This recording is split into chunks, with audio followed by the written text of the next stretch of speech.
Welcome back to the Daily Bread Bible Study. We are looking at day 47 for Numbers chapters 22 through 24. We get to see some conflict again, and we get to see the workings of those who are trying to oppose the Israelites, namely Balak and Balaam. So Balak summons Balaam to curse Israel. The Israelites had several victories in battle. This made the nation of Moab particularly concerned, as the Israelites were traveling through their countryside to get to the Promised Land. Balak, king of Moab, plans to fight them spiritually, and the king seeks Balaam, who has known for his connection with the Lord, because Balak wants to pay Balaam to curse the Israelites. So in Numbers 22, verse 6, "Come now, curse this people for me, since they are stronger than I. Perhaps I shall be able to defeat them and drive them from the land. For I know that whomever you bless is blessed, and whoever you curse is cursed." God then speaks in Numbers 22:12. God said to Balaam, "You shall not go with them. You shall not curse the people, for they are blessed."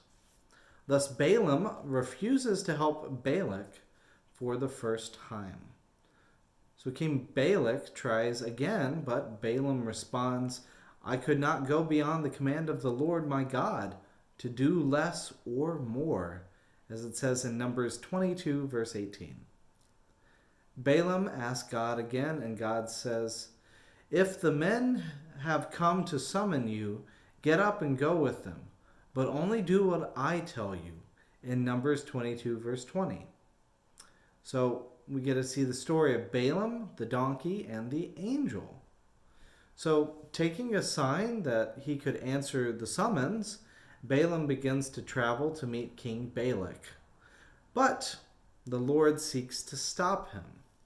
In Numbers 22:22, the angel of the Lord took his stand in the road as his adversary.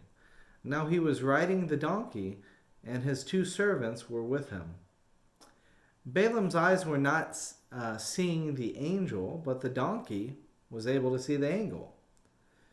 On 3 different occasions, the donkey turns off the path, and Balaam gets upset and strikes the donkey each time it turns off the path, hard enough to make the donkey resist its rider and resent it. Then an even more miraculous thing happens. The donkey is able to speak. God lets the donkey speak. In Numbers 22:28, "Then the Lord opened the mouth of the donkey, and it said to Balaam, 'What have I done to you that you have struck me these 3 times?'" If the donkey's speech wasn't enough for Balaam, instead of sensing that God is acting through the donkey, Balaam instead is struck with anger. Balaam cannot see the activity of God in the angel and the donkey, who should not be speaking. Before Balaam can practice violence, though, God reveals his messenger is ready to practice violence with a sword drawn towards Balaam, the angel. God calls Balaam's actions perverse and commends the donkey for having saved Balaam's life in spite of himself. Balaam confesses his sin, and God pardons it, commanding the prophet to, quote, "Speak only what I tell you to speak," in verse 35. The prophet Balaam then meets with King Balak, glossing over his hesitation and saying he will speak only what God commands. We will see that King Balak will regret hearing God speak. Because in chapter 23, Balaam's first oracle is this. So Balaam is eager to hear good news, and Balaam is and he is hoping that Balaam will curse the Israelites. But after talking with God, the prophet listens to God and speaks only what God tells him to speak. In Numbers 23, verse 8, "How can I curse whom God has not cursed? How can I denounce those whom God has not denounced? Balaam sees the Israelites will live long as a nation, the tribe that will be innumerable like the dust of the earth, and even prays, "Let my end be like his," in Numbers 23, verse 10. King Balak is displeased, the Moabite. I brought you to curse my enemies, and now you have done nothing but bless them, in Numbers 23, verse 11. But again, Balaam the prophet says, must I not care to say what the Lord puts in my mouth? And King Balak says, this will not do. Try it again over here. So then we encounter Balaam's second oracle. The one who listens to the Lord again speaks favorably to the Israelites in Numbers 23:23. Surely there is no enchantment against Jacob, no divination against Israel. Now it shall be said of Jacob and Israel, see what God has done. In Numbers 23:25, then Balak said to Balaam, do not curse them at all, and do not bless them at all. But Balaam answered Balak, did I not tell you, whatever the Lord says I must do? So the king of Moab wants to be certain, so he decides he's going to ask for a third opinion from God. In chapter 24, we hear Balaam's third oracle that and describes, through this first part, kind of the oracle that says that the Israelites, like palm groves that stretch far away, and was like gardens beside a river, and aloes that the Lord has planted. They're like cedar trees beside the waters, and his kingdom shall be exalted. He shall devour the nations that are his foes, in verse 8, just like a lion. And blessed is everyone who blesses you, and cursed is everyone who curses you, ending in verse 9 of chapter 24.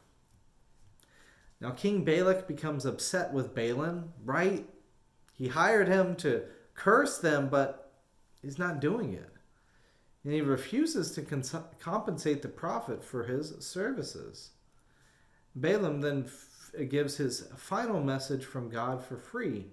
In Numbers 24:17, a star shall come out of Jacob, and a scepter shall rise out of Israel. It shall crush the borderlands of Moab and the territories of the Shethites. The Edom will become a possession, Seir a possession of its enemies, while Israel does valiantly. One out of Jacob shall rule and destroy the survivors of Ur.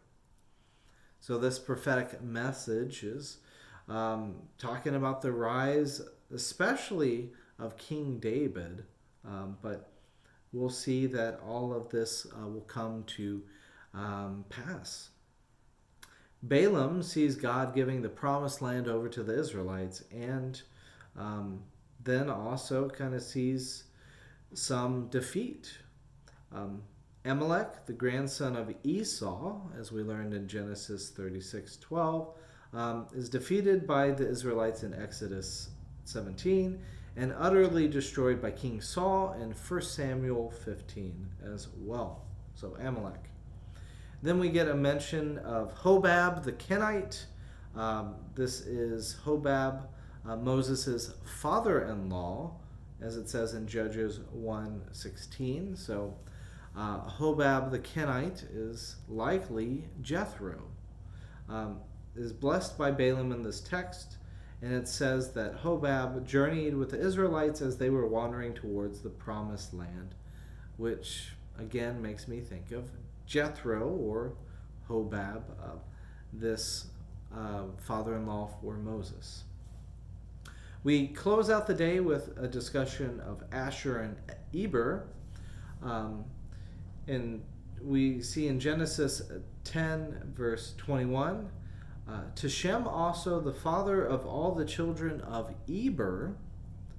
And then we get it here in Genesis 10:22, the descendants of Shem, Elam, Asher, Arpachshad, Lud, and Aram. So Eber also appears in Luke's genealogy of Jesus. Not mentioned, in Matthew's genealogy, since Matthew's genealogy starts with Abraham. So we get to see two names here that appear as connections for us Christians and in the genealogy of Jesus. So it's pretty notable and pretty cool. Anyways, that's been our discussion, and that'll wrap it up for today. I look forward to discussing more about Numbers next